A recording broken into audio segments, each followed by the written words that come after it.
Question number 68 అధ్యక్ష ధన్యవాదాలు అధ్యక్ష. ఎందుకంటే ఈ క్వశ్చన్కి అంటే క్వశ్చన్ వేసిన వాళ్ళు లేకపోయినప్పటికీ కూడా ఈ క్వశ్చన్కి సంబంధించిన వివరాలు సభలోని ప్రజలకి తెలియజేయవలసిన అవసరం ఉంది కాబట్టి ప్రత్యేకంగా తమని రిక్వెస్ట్ చేసుకోవడం జరిగింది అధ్యక్ష. అవకాశం ఇచ్చినందుకు ప్రత్యేకంగా మీకు ధన్యవాదాలు తెలియజేసుకుంటున్నా.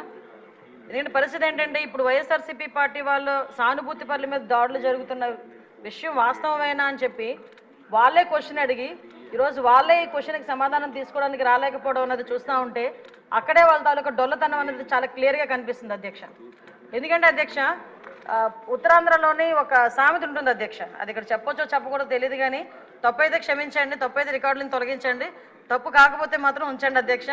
మొగుడిని కొట్టి మొగసాలు ఎక్కిందట ఇలా మాట్లాడతారు అధ్యక్ష ఉత్తరాంధ్రలోని కూడా. ఎందుకంటే కొట్టేసి ఎక్కడ దాక్కుంటారనమాట. వీళ్ళ పరిస్థితి ఎలా ఉందంటే అధికారం కోల్పోయి 11 సీట్లకే పరిమితం అయినప్పటికీ కూడా తిరిగి వచ్చి టీడీపీ కార్యకర్తల మీదే దౌర్జన్యాలు చేసి టీడీపీ కార్యకర్తలని చంపి మళ్ళా పైగా వాళ్ళ మీద ఏవో దాడులు జరిగిపోతున్నాయి, వాళ్ళ తాలూకా వాళ్ళు ఎవరు చంపేస్తున్నారని చెప్పి ఇక్కడెక్కడా ప్లేస్ లేనట్టుగా ధర్నా చేయడానికి ఢిల్లీ నడివీధుల్లో వెళ్ళి కూర్చొని మేము ధర్నా చేస్తామన్నా 11 మందితో వెళ్ళి కూర్చొని ధర్నా చేయడం అన్నది చూస్తూ ఉంటే చాలా విడ్డూరంగా అనిపిస్తుంది అధ్యక్ష. ఎందుకంటే ఈ మాట చెప్తున్నాను అధ్యక్ష, లాస్ట్ 5 సంవత్సరాలు అంటే మొన్న గవర్నమెంట్ వచ్చింది అతను టీడీపీ ఎన్డీఏ కూటమి వచ్చిన తర్వాత నుంచి ఈ రోజు వరకు పొలిటికల్ హత్యల్లో ఒక 4 హత్యలు జరిగితే ఆ 4 హత్యల్లో 3 తెలుగుదేశం పార్టీ కార్యకర్తలనే చంపేసిన పరిస్థితి కూడా మనందరికీ కూడా తెలుసు అధ్యక్ష. ఈ విషయాన్ని కూడా చాలా క్లియర్గా మేమందరం కూడా ప్రెస్లో కూడా చెప్పడం జరిగింది, విత్ క్రైమ్ నెంబర్స్ నేనైతే ఇవ్వడం జరిగింది అధ్యక్ష.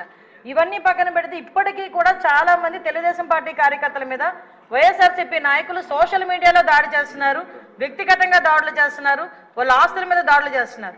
అంటే ఇప్పటికీ కూడా అంటే ఎందుకు చెప్తున్నానంటే వాళ్ళు తిరిగి మేము చేస్తున్నామని చెప్పి టీడీపీ వాళ్ళు చేస్తున్నారు, జనసేన వాళ్ళు చేస్తున్నారు, బీజేపీ వాళ్ళు చేస్తున్నారని చెప్పి ఢిల్లీ నడివీధుల్లో కూర్చొని 36 మంది పొలిటికల్ హత్యలు జరిగినాయని ఎంత సిగ్గు లేకుండా మాట్లాడుతున్నారో ఒకసారి మనం కూడా ఆలోచించుకోవాలి అధ్యక్ష.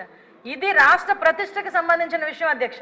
ఈరోజు 45 రోజుల్లోని ఒక ప్రతిపక్ష హోదా కూడా లేని ఒక ఎమ్మెల్యే, ఒక ప్రతిపక్ష సంబంధించిన ఎమ్మెల్యే ఢిల్లీ దగ్గరికి వెళ్ళి 36 హత్యలు రాజకీయ హత్యలు జరిగినాయి అంటే ఢిల్లీ మీడియా అడిగింది 36 మంది పేర్లు ఉన్నాయని అడిగితే కనీసం పేర్లు కూడా చెప్పడానికి ఇష్టపడక పేర్లు లేవు కాబట్టి చెప్పలేక పక్కకి వెళ్ళిపోయే పరిస్థితి. ఈరోజు మేము అడుగుతున్నాం, అరే 36 హత్యలు జరుగుతున్నాయని అడుగుతున్నావు, ఎక్కడికో వెళ్ళి మాట్లాడుతున్నావు, అసెంబ్లీ సమావేశాలు జరుగుతున్నాయి అక్కడికి వెళ్ళి ధర్నా చేసావు, ఈ రోజు ఇక్కడికి ఆల్రెడీ నువ్వు అమరావతి వచ్చామన్న సంగతి ఇక్కడ మా అందరికీ తెలుసు. ఈ రోజు వచ్చి అసెంబ్లీలో కూర్చొని ఆ 36 మంది వివరాలు ఇచ్చే దమ్ము లేదా నీకు? ఈరోజు ఆ 36 మంది వివరాలు మాకు ఇచ్చి దాని మీద ఎంక్వైరీ చేయించుకునే దమ్ము లేదా నీకు? ఈరోజు అసెంబ్లీ సాక్షిగా అడగాల్సిన వాటిని పక్కన పెట్టుకొని ఎక్కడో ఢిల్లీలోకి వెళ్ళి రాష్ట్ర ప్రతిష్టను దెబ్బతీసే విధంగా రాష్ట్రం మీద రక్తమరకలు అంటినట్టుగా వాటి అన్నిటికీ కూడా ఫోటో ఎగ్జిబిషన్ ఒకటి పెట్టి దాన్ని చాలా ఏమార్చి అక్కడ వాళ్ళని ఏదో రకంగా పెట్టుబడులు రాకుండా పరిశ్రమలు రాకుండా అడ్డుకోవడానికి ఒక కుట్రపూరితమైన వాతావరణాన్ని సృష్టించడానికి మాత్రమే చేస్తున్నాడు అధ్యక్ష. ఇతగారి తాలూకా నైజం కూడా చెప్పాలి అధ్యక్ష. అధికారంలోకి వచ్చిన తర్వాత 2024 అధికారంలోకి వచ్చింది అధ్యక్ష. ఎంత దారుణం అంటే అమరావతికి బస్సు యాత్రకి సాక్షాత్తు 14 సంవత్సరాలు ముఖ్యమంత్రి చేసిన చంద్రబాబు నాయుడు గారు బస్సు యాత్రకి వెళ్తే ఆ బస్సు మీద రాళ్ళు రువ్వితే అధ్యక్ష అప్పుడున్న సాక్షాత్తు డీజీపీ గౌతమ్ సవాంగ్ గారు భావ స్వేచ్ఛ ప్రకటనను మాట్లాడిన సందర్భాన్ని కూడా ఈరోజు గుర్తు చేయాలి అధ్యక్ష. ఎందుకంటే ఆ రోజు శాంతి భద్రతలు ఎలా ఉన్నాయి, ఈ రోజు శాంతి భద్రతలు ఎలా ఉన్నాయి కంపేర్ చేయడానికి మీరు నాకు 5 నిమిషాలు టైం ఇవ్వాలి. ఎందుకంటే ఇది రాష్ట్ర ప్రతిష్టకు సంబంధించిన విషయం.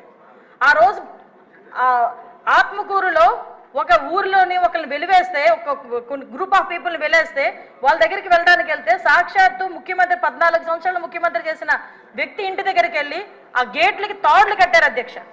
తాడులు కట్టడమే కాదు అధ్యక్ష, ఎల్జీ పాలిమర్స్ లో గ్యాస్ లీక్ అయితే వైజాగ్ వెళ్తే చంద్రబాబు నాయుడు గారిని వైజాగ్ ఎయిర్పోర్ట్ లోనే ఆపి ఎయిర్పోర్ట్ లో లిటరల్లీ చెప్పలు దాడి చేశారు. ఆ విషయంలో మొన్న నన్ను విష్ణుకుమార్ రాజు గారు కూడా క్వశ్చన్ చేశారు అధ్యక్ష, హోంమంత్రి ఏం చేస్తున్నారు అని.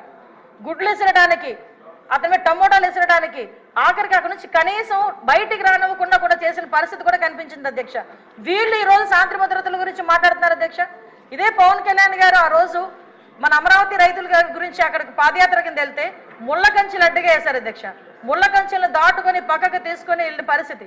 వైజాగ్ వెళ్తే వైజాగ్ రానివ్వకుండా నగర బహిష్కరణ చేశారు. యువగలం పాదయాత్ర నేను మచ్చుకు చెప్తున్నాను అధ్యక్ష, ఇవి చాలా మచ్చుకు చెప్తున్నా. యువగలం పాదయాత్రలో లోకేష్ బాబు గారు పాదయాత్ర చేస్తూ ఉంటే కనీసం స్టూల్ ఎక్కి నుంచోడానికి కూడా పర్మిషన్ ఇవ్వలే. అంటే వీళ్ళ తాలూకా దౌర్జన్యాలు ఏ రకంగా ఉన్నాయి? ఎవరిని వదిలేశారు అధ్యక్ష? మీడియాను వదిలేశారా? లేదా జడ్జెస్ని వదిలేశారా? పారిశ్రామికవేత్తను వదిలేశారా? తెలుగుదేశం పార్టీ కార్యకర్తలు వదిలేశారా? సామాన్య ప్రజలను వదిలేశారా? ఎవరిని వదిలేశారు అధ్యక్ష? అధ్యక్ష నాకు ఒక్క 2 నిమిషాలు విషయం. ఎందుకంటే అధ్యక్ష వీళ్ళు ఈ రోజు 1 మినిట్ 12 గంటలకి మన గౌరవ ముఖ్యమంత్రి గారు శాంతి భద్రతల మీద వైట్ పేపర్ రిలీజ్ చేస్తున్నారు. అంచేత వారు అన్ని వివరాలు చెప్తారు, మీరు క్లుప్తంగా చెప్పండి.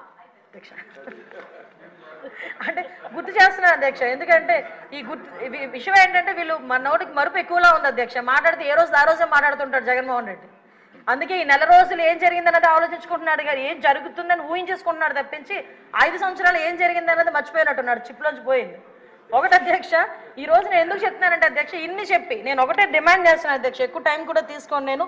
ఇటువంటి భయానక వాతావరణం సృష్టించి 5 సంవత్సరాలు ఇంట్లోంచి బయటికి రావడానికి కూడా భయపడి ప్రజల్ని భయభాంతులు చేసి వాళ్ళ భూముల్ని లాక్కొని ఓవరాల్గా చెప్పాలంటే నవ్వుని కూడా మర్చిపోయేటట్టుగా చేసే 5 సంవత్సరాలు ఈ రోజు ఈ 45 రోజుల్లో ఏదో ఉపద్రవం వచ్చేస్తుంది, రాష్ట్రపతి పాలన పెట్టేయండి అని చెప్పి తప్పుడు సమాచారాన్ని గవర్నర్ గారికి అదేవిధంగా ప్రధానమంత్రి గారికి రాష్ట్రపతి గారికి ఇవ్వడానికి తప్పుడు సమాచారంతో జంతర్ మంతర్ దగ్గర ధర్నా చేసేదంటే ఒకసారి నేను ఇక్కడ డిమాండ్ చేస్తున్నాను అధ్యక్ష.